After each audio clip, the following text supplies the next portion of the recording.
दोस्तों, आपने इस चाइल्ड एक्टर को कहीं ना कहीं देखा जरूर होगा, जिसने भूतनाथ जैसे सुपरहिट फिल्म में काम किया था। इस फिल्म ने उस समय 100 करोड़ रुपए का रेवेन्यू जनरेट किया था, मगर अब ये किसी भी फिल्म में दिखाई क्यों नहीं देता है? क्या सचमुच अमिताभ बच्चन ने जानबूझकर इस लड़के का करियर बर्बाद कर दिया ताकि नेपोटिज्म किड्स का राइज हो सके? लेकिन यहीं पर कुछ आर्टिकल्स ये भी कहते हैं कि इस बच्चे के ऊपर डायरेक्टर्स और प्रोड्यूसर्स के द्वारा मेंटली बहुत ही ज्यादा हैरेस किया गया, जिसकी वजह से इस लड़के ने बॉलीवुड को अलविदा कह दिया। चलिए वीडियो को शुरू करते हैं। दोस्तों, इस लड़के का नाम है अमन सिद्दीकी। इसका जन्म 6 अगस्त सन 2000 में मुंबई, महाराष्ट्र में हुआ था। इसकी शुरुआती पढ़ाई मुंबई के ही सेंट जेवियर कॉलेज में पूरी हुई थी। दोस्तों, अमन ने बचपन से ही ना तो किसी डांस क्लास को ज्वाइन किया था और ना ही किसी थिएटर को, लेकिन इसके अंदर एक नेचुरल टैलेंट था एक्टिंग करने का। ये जब एक्टिंग करता था तो हर किसी की निगाह इसी पर टिकी होती थी। दरअसल इसकी एक्टिंग बहुत ही ज्यादा प्योर और नेचुरल लगती थी। इसी की वजह से मात्र 3 साल की उम्र में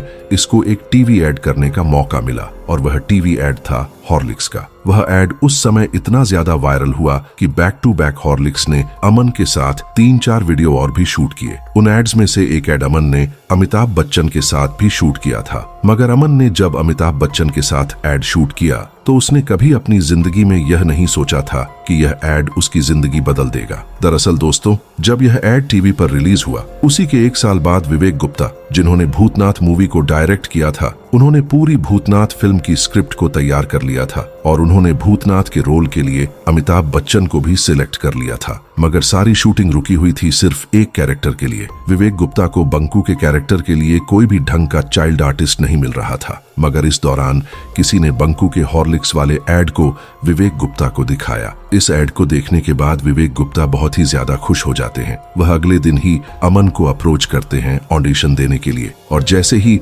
अमन ऑडिशन देता है, विवेक गुप्ता के साथ साथ अमिताभ बच्चन और इस फिल्म के जितने भी छोटे मोटे कास्टिंग वाले लोग थे, उन सभी लोगों को अमन बहुत ही ज्यादा पसंद आता है। इसके नेचुरल एक्टिंग और टैलेंट को देखकर वहां मौजूद सभी लोग तालियां पीटने लगते हैं। दोस्तों, अगले दिन फिल्म की शूटिंग शुरू होती है और अमन जब सेट पर आता है तो वह बहुत ही ज्यादा नर्वस हो जाता है, क्योंकि ऐसा बहुत कम ही बॉलीवुड में देखा जाता है कि किसी एक्टर की पहली फिल्म हो और वह भी एक इतने बड़े सुपरस्टार के साथ। इसी वजह से बंकू बहुत ही ज्यादा नर्वस हो रहा था और वह अच्छी तरीके से एक्टिंग नहीं कर पा रहा था। इसके बाद अमिताभ बच्चन अमन से बहुत ही अच्छी तरीके से बात करते हैं, उसे कंफर्टेबल फील कराते हैं, जिसके बाद जाकर अमन की नर्वसनेस कम होती है और फिर से शूटिंग शुरू की जाती है। दरअसल दोस्तों, भूतनाथ फिल्म एक फैमिली ड्रामा मूवी पर बेस्ड है, जिसमें एक भूत को एक बच्चे से दोस्ती हो जाती है और इसी के अराउंड यह फिल्म घूमती है, जिसमें बहुत ही अच्छे तरीके से फैमिली और इमोशनल बॉन्ड को स्क्रीन पर प्रेजेंट किया गया है। दोस्तों, अमिताभ बच्चन अपने एक इंटरव्यू में बताते हैं कि जब भूतनाथ की शूटिंग शुरू होती थी, उसके 2 घंटे पहले से ही अमिताभ बच्चन का मेकअप शुरू हो जाता था, क्योंकि एक असली भूत का मेकअप क्रिएट करने में बहुत ही ज्यादा टाइम लगता था। दोस्तों, इस फिल्म की ज्यादातर शूटिंग मुंबई के ही अलग अलग लोकेशंस पर हुई थी, और जो यह भूतिया हवेली की शूटिंग है वह स्पेशली मुंबई के एक वीरान पड़े विला में शूट की गई थी। उस समय इस विला का एक दिन का रेंट था तकरीबन 50,000 रुपए। तो भूतनाथ की शूटिंग बहुत ही तेजी से चल रही थी, मगर एक जगह पर जाकर बंकू अटक जाता है। दरअसल वह सीन ही कुछ ऐसा था कि बंकू उसे स्क्रीन पर प्रेजेंट ही नहीं कर पा रहा था। वह सीन तब का था जब बंकू सीढ़ियों पर खड़ा होता है और पीछे से भूतनाथ उसे डराता है, जिसकी वजह से वह डर के मारे सीढ़ियों पर गिर जाता है और बेहोश हो जाता है। उस सीन को क्रिएट करने में बंकू को बहुत ही ज्यादा कठिनाई हो रही थी, मगर इन सारी चीजों को देखने के बाद अमिताभ बच्चन खुद बंकू को कुछ टिप्स और ट्रिक्स देते हैं। इसके तुरंत बाद ही अमन इस रोल को इतनी बखूबी तरीके से करता है कि पूरा यह सीन एक ही शूट में शूट हो जाता है।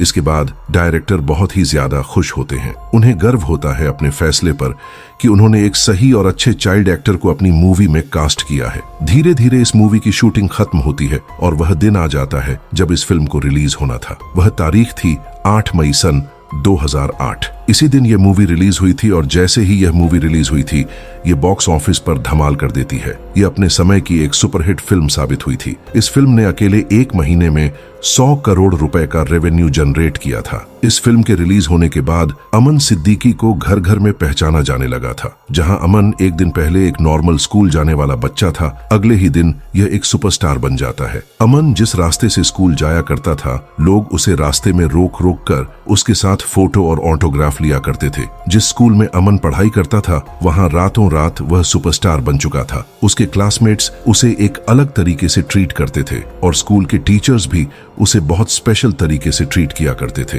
दोस्तों, इस फिल्म के रिलीज होने के बाद बंकू को उस समय बहुत सारे अवार्ड भी मिले थे। उनमें से कुछ अवार्ड फिल्म फेयर के भी थे और कुछ राष्ट्रीय अवार्ड भी बंकू की शानदार एक्टिंग की वजह से उसे मिले थे। लेकिन दोस्तों, आपके दिमाग में एक सवाल आ रहा होगा कि इतना ज्यादा फेम, इतनी ज्यादा अवार्ड देखने के बाद अचानक यह लड़का बॉलीवुड से गायब कैसे हो गया। दरअसल दोस्तों, हुआ कुछ यूं कि जैसे जैसे अमन बड़ा होता गया, वह मीडिया से दूर होने लगा और इसी दौरान बंकू से एक बहुत ही बड़ी मिस्टेक हो जाती है। दरअसल दोस्तों, इस सुपरहिट फिल्म के बाद लोगों ने बंकू से बहुत ही बड़े बड़े एक्सपेक्टेशन लगा लिए थे, जिसकी वजह से बंकू के दिमाग में यह थॉट उत्पन्न हो गया था कि उसे अब छोटा रोल नहीं करना चाहिए। दरअसल उस समय उसके पास बहुत ही ज्यादा टीवी सीरियल और टीवी ऐड करने का मौका मिल रहा था, मगर अमन हर चीज को रिजेक्ट कर रहा था क्योंकि वह यह सोचता था कि अगर वह छोटे मोटे रोल को साइन कर लेगा तो उसे भूतनाथ जैसी बड़ी बड़ी सुपरहिट फिल्म में काम करने का मौका नहीं मिलेगा। इसी के साथ साथ वह मीडिया से भी दूरी बनाने लगा। एक समय ऐसा आ गया था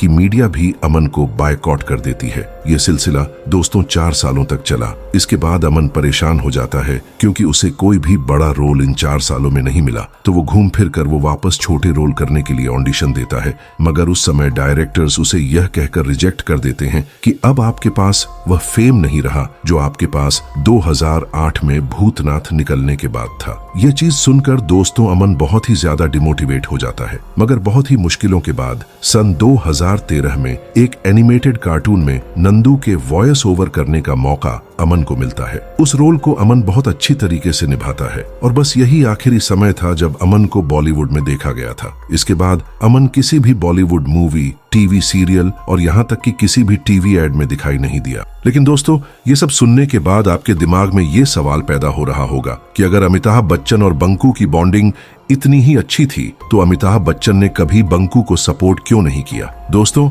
मैं आपको बता दूं कि जिस समय भूतनाथ मूवी रिलीज हुई थी, उस समय अमिताभ बच्चन बहुत ही ज्यादा बिजी थे। वह अपनी लाइफ के बहुत ही मुश्किल दौर से गुजर रहे थे और वह बैक टू बैक लगातार कई फिल्मों को साइन कर रहे थे, जिसकी वजह से उन्होंने बंकू पर कभी भी ध्यान नहीं दिया। उन्होंने डायरेक्टली तो कभी भी अमन को सपोर्ट नहीं किया, मगर इनडायरेक्टली उन्होंने बहुत बार अमन का पब्लिकली सपोर्ट किया है। जैसे कि उन्होंने एक इंटरव्यू में ये कहा था कि अमन सिद्दीकी एक बहुत ही ज्यादा टैलेंटेड बच्चा है, मुझे इसके अंदर बॉलीवुड का भविष्य दिखता है। बातों में तो उन्होंने बहुत ज्यादा सपोर्ट दिखाया, मगर रियलिटी में उन्होंने उसे एक भी मूवी नहीं दिलाई। दोस्तों, बॉलीवुड में यह चीज बहुत ही ज्यादा नॉर्मल होती है। पहले लोग अच्छी बॉन्डिंग बनाते हैं, फिर जब काम निकल जाता है तो वो उस बॉन्डिंग को तोड़ देते हैं। लेकिन जिन लोगों ने बॉलीवुड में कुछ काम किया है, उन लोगों का कहना है कि अगर बॉलीवुड में काम करना है तो आपके ऊपर किसी गॉडफादर का हाथ होना चाहिए, वरना आप नेपोटिज्म के शिकार हो जाएंगे। यही चीज अमन सिद्दीकी के साथ भी हुई। दोस्तों, उसे भी इंडस्ट्री के आउटसाइडर होने की सजा मिली। बॉलीवुड के कुछ फैमिलीज नहीं चाहती कि उनका मोनोपोली बॉलीवुड से हटे। वे हमेशा आउटसाइडर को बॉलीवुड के आउटसाइड ही रखना चाहते हैं और सिर्फ अपने ही बच्चों को बॉलीवुड में लॉन्च करते हैं। चाहे वे कितनी ही घटिया एक्टिंग करें, उनको बार बार बॉलीवुड में मौका मिल ही जाता है। इन सभी चीजों को सुनने के बाद अब दिमाग में यह सवाल आता है कि आखिर अमन सिद्दीकी इस समय कहां है। दोस्तों, अमन सिद्दीकी बहुत ही ज्यादा प्राइवेट जिंदगी जी रहा है। वह अपने पर्सनल लाइफ को कभी भी मीडिया या फिर सोशल मीडिया पर नहीं आने देता है। वह सोशल मीडिया पर भी बहुत ही ज्यादा इनएक्टिव है। कुछ रिपोर्टर्स की माने तो इस समय अमन सिद्दीकी यूरोप में अपनी आगे की स्टडीज को कंटिन्यू कर रहे हैं। इसके अलावा अमन सिद्दीकी के बारे में कोई भी डिटेल्स पब्लिक डोमेन में अवेलेबल नहीं है।